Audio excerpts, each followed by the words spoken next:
Bonjour, je suis Bienvenu Moulin Roubidouaka, expert comptable, inscrit régulièrement au tableau des experts comptables de la RDC, responsable de services comptables et fiscaux à l'agence Coaching Service Business, qui est une entreprise qui offre des services en formation professionnelle, en externalisation comptable et fiscale, ainsi qu'en développement des organisations.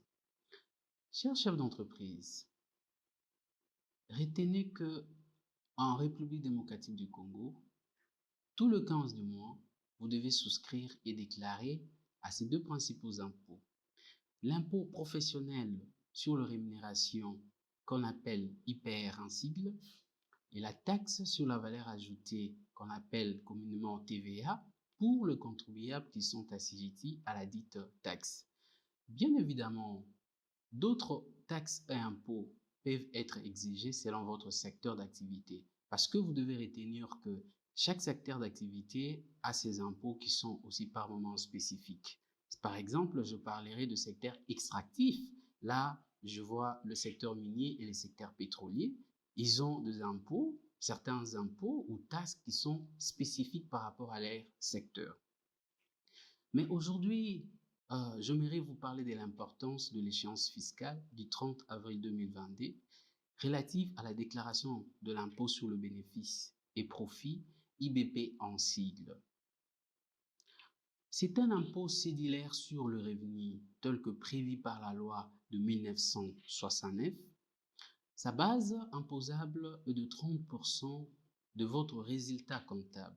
Donc, à la fin d'un exercice comptable, quand je parle d'un exercice comptable, c'est du 1er au 31 décembre, vous devez en principe tenir les états financiers.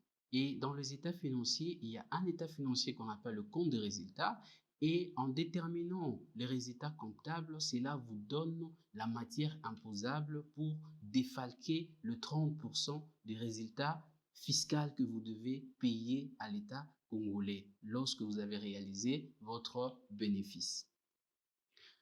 Chef d'entreprise, vous êtes tenu de s'acquitter de cette obligation fiscale parce que l'importance en fait de cet impôt permettra à l'État congolais de pouvoir couvrir les charges publiques.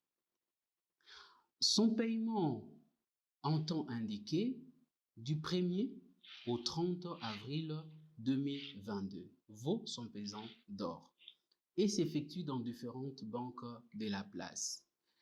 S'agissant de sa déclaration, vous le ferez selon votre service gestionnaire parce que vous devez savoir que chaque contribuable a son service gestionnaire.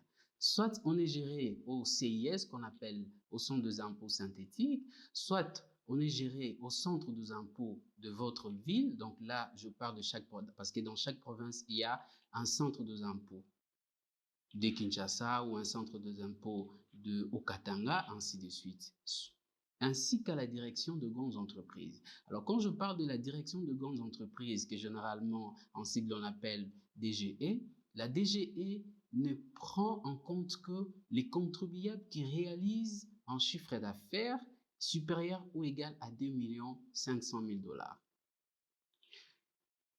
À cet effet, vous n'avez pas à vous inquiéter. Agence Coaching Service Business est là et se propose de vous accompagner pour l'accomplissement de ces tâches. Je suis certain que ces petits rappels vous sera utile. Il est vrai que les portes de l'agence Coaching Service Business est grandement ouverte pour vous accompagner en matière fiscale. Je vous en remercie et plein succès dans votre entreprise.